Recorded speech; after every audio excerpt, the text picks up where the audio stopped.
Hola oyentes de Radio Sefrad y bienvenidos nuevamente a De Cero a Aleph, Matemáticas y Judaísmo con Amelia Muñoz García. ¿Qué tal, Amelia? Buenas tardes. Pues hoy nos vas a sorprender porque en general estamos hablando de muchos matemáticos que lo que tienen más en común es que vivieron en el siglo XX, pero hoy vamos a ir a una perspectiva más histórica y un personaje que es bastante conocido, aunque no solamente por el tema de las matemáticas, el Levi Ben Gershon o Gershónides, ¿no? Pues sí, hombre, yo había pensado que con motivo del programa número 50 podíamos hacer una serie de especiales de autores medievales y Gershónides saltó como uno de los más importantes, no solamente medieval, sino desde el punto de vista... no solamente francés, sino desde el punto de vista de toda Europa, porque una de las grandes aportaciones que hace Gershónides es interesarse por la formalización del método de inducción, que es uno de los métodos de demostración más utilizados en las matemáticas, tanto medievales como antiguas y contemporáneas. Uh-huh. Entonces, Gershónides nace en 1288 en Provenza, al sur de Francia, y fue un matemático judío que pasó gran parte de su vida en Provenza, entre otros motivos porque en aquel país, en aquella región, no había una política expresa de antisemitismo, lo cual le permitía vivir con relativa tranquilidad. De hecho, Gershónides no solamente va a ser matemático, sino que va a ser un rabino famoso, va a ser filósofo, talmudista, astrónomo y astrólogo, ambas cosas. Se va a considerar uno de los más importantes comentadores bíblicos de su tiempo y, claro, su trabajo más conocido va a ser, por tanto, el de las Guerras de Dios, un tratado filosófico que también va a contener un par de capítulos sobre matemáticas y sobre astronomía. Sin embargo, Gershónides va a escribir también libros sobre matemáticas específicamente, tales como El arte del cálculo y La armonía de los números, entre otros. Por motivo de la gran cantidad de tiempo que ha pasado entre el nacimiento de este hombre y ahora, no se sabe mucho sobre su biografía. Sobre todo porque todo lo que se sabe de él es cosas que él dejó escrito, a lo mejor en las introducciones de sus libros, y no solía escribir mucho.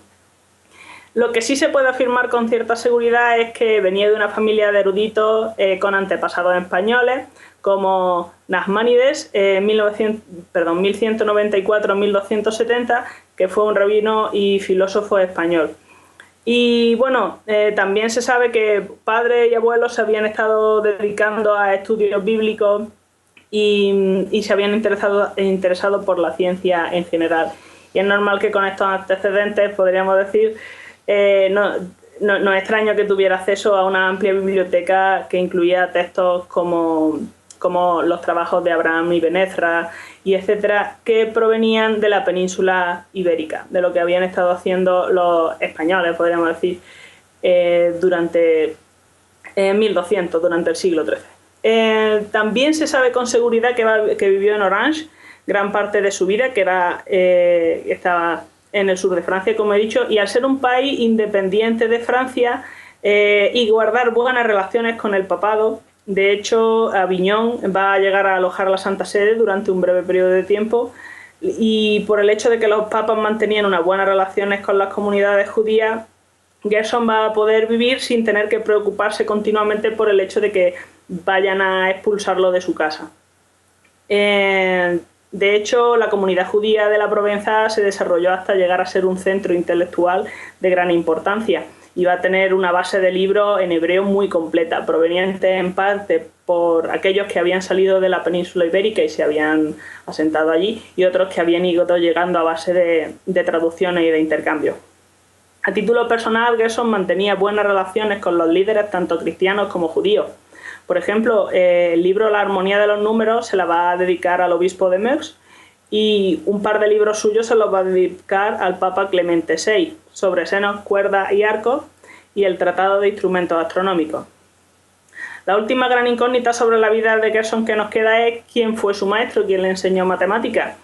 Y la verdad es que no está nada claro que Gershon recibiera instrucción matemática exterior. Es decir, se piensa que es muy posible que fuera autodidacta, que él aprendiera por su cuenta, principalmente por la manera con la que va a tratar a otros autores. los va a tener en consideración, los va a respetar, pero sin embargo va a priorizar su trabajo y sus resultados por delante de lo que hagan otros autores. Por ejemplo, mientras otros eruditos trataban los trabajos de Ptolomeo como si fueran una verdad absoluta, Gerson va a llegar a la conclusión de que Ptolomeo va a equivocarse tras haber realizado una serie de mediciones que no cuadraban exactamente con las fórmulas que Ptolomeo había estado dejando en sus tratados de astronomía. Así que lo que va a hacer Gerson es una serie de observaciones muy minuciosas de los cielos y va a escribir su propio tratado de astronomía, que no va a seguir la traducción tolemaica, sino las propias teorías de Gersonides. De hecho, Gerson va a animar a sus colegas a que prioricen sus trabajos siempre y cuando vayan a seguir el método científico. Y en parte la actitud de Gerson fue un acierto, porque resultó que él tenía razón y sus datos eran más exactos que los de Ptolomeo, lo cual choca un poco con la filosofía de la época, porque si nosotros tenemos en cuenta que se consideraba que todo lo que hubieran escrito los griegos era prácticamente inamovible, que llegue alguien relativamente nuevo y plantee algo que no sea exactamente igual y sin embargo resulte que esté mejor, pues claro, eso va a ser un poco chocante. De hecho, a pesar de tener una escuela de seguidores importantes, Gerson no va a ser lo suficientemente apreciado en su época, en parte por la razón que he mencionado anteriormente y en parte porque él creía que la ciencia y el método científico, las observaciones empíricas, en matemáticas, en astronomía, van a ser prioritarios por encima de cualquier otra cosa, incluso por encima de la Biblia. En sus propias palabras, la ley no puede impedirnos que consideremos cierto lo que nuestra razón nos urge a creer. A ver, esto no significa que no fuera un creyente, pero cuando el Antiguo Testamento vaya a entrar en conflicto con alguna de las cosas que él mismo había demostrado que eran ciertas, va a priorizar sus resultados, va a preferir la razón a la tradición, lo cual desde un punto de vista científico es bastante razonable. Con respecto a los libros que este hombre escribió, pues yo creo que uno de los más representativos fue El arte del cálculo, publicado en 1321, que va a ser un tratado sobre aritmética que va a separar en dos partes bien diferenciadas. En la primera parte va a tratarse la aritmética práctica, es decir, va a hablar de distintas operaciones numéricas separadas por capítulos en función de la operación numérica. Una primera de suma y resta, uno segundo de multiplicaciones, un tercero de operaciones generales, un cuarto de combinatoria, un quinto de división, raíces cuadradas y raíces cúbicas, un sexto de razones y proporciones. Y la verdad es que llama la atención que junte las divisiones con raíces cuadradas y cúbicas cuando ahora mismo lo que se suele hacer es juntar multiplicaciones con divisiones en libros de texto en general. Pero bueno, la manera en que él la abordaba daba sentido a que el capítulo 5 fuera divisiones y raíces. Cabe destacar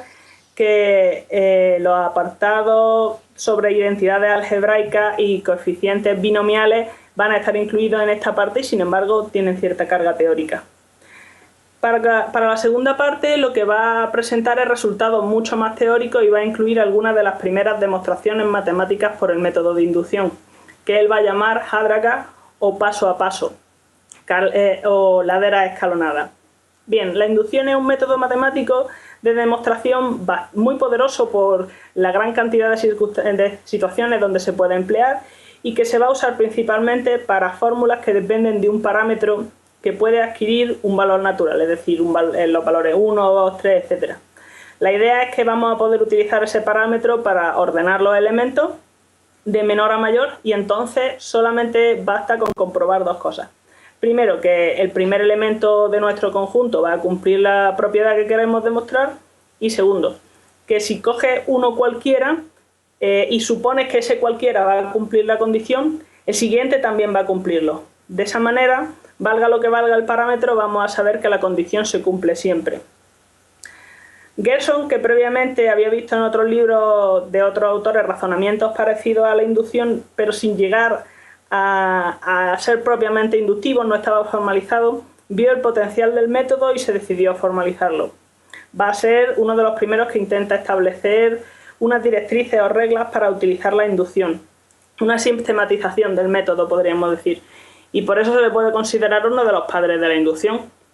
Uno de los resultados que va a probar en el arte del cálculo es que el número de permutaciones de n objetos es n factorial. Es decir, con un ejemplo,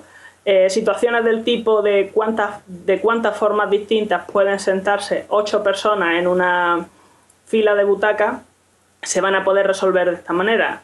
Lo que tienes que considerar para estas circunstancias es que vas a tener que meter a todas las personas en la fila, que solamente hay una copia de cada persona, podríamos decir, no valen clones, y que importa el orden en el que las colocas. En este tipo de circunstancias vas a utilizar esta fórmula. Bueno, aparte de este libro, entre 1336 y 1344, Gerson va a escribir Las Guerras de Dios, que quizás sea el libro por el cual sea más conocido, donde va a emplear en la parte astronómica un razonamiento que él llama razonamiento heurístico, que es una variante de la proposición doblemente falsa o lo que se llama demostración por contrarrecíproco, formalizado por Aristóteles y que él va a emplear para calcular el seno de un cuarto de grado, con 8 decimales de precisión, lo cual es un montón, es muchísimo trabajo, y antes no se había podido realizar porque las aproximaciones que se estaban dando eran fijas y demasiado distantes. Sin embargo, este hombre va a conseguir una precisión muy alta y a partir de ahí va a poder crear una tabla de longitudes de cuerdas de arcos con una precisión de 5 decimales, que va a aparecer en su libro de arcos, cuerdas y senos de 1343. En este libro, además, va a redescubrir el teorema del seno, va a plantear su demostración para triángulos planos. Y para todo ello ha de trabajar con números negativos, que como aún no había una teoría estándar para trabajar con números negativos porque no se reconocían en todos los ambientes, Gerson va a tener que inventarse unas reglas propias de trabajo para poder aportar una especie de base a lo que él está haciendo. Por último, un año después, en 1344, y a petición del obispo de Mox, va a publicar La armonía de los números, que es un tratado sobre números naturales y relaciones entre ellos, como la de pares de números armónicos que difieren solamente en uno y que se utiliza para astronomía. Además, Gerson publica una serie de libros sobre geometría, un comentario sobre el libro 1, que es un comentario sobre los libros de Euclides y en el cual va a intuir que el axioma de paralelas puede deducirse del resto, aunque no llega a formalizar una demostración, y otro que está tan fragmentado que apenas puede decirse exactamente de qué trata. Y es que lamentablemente la biblioteca de Gersónides, todos los libros publicados por él originalmente en hebreo se perdieron y solamente quedan las copias en latín. Muy bien, pues con este perfil de Gersónides tan completo que nos has dibujado a pesar de la lejanía en el tiempo, de más de 700 años, pues nos despedimos recordando que dentro de 2 semanas seguiremos rindiendo homenaje a estos prohombres de las ciencias matemáticas judíos de la Edad Media, muchos de ellos enraizados, como mencionabas, en la Sefarad medieval, donde llegaron altas cotas de sabiduría, y seguiremos hablando de estos personajes contigo aquí en De Cero a Aleph. Muchas gracias, Amelia Muñoz García. Gracias a ustedes.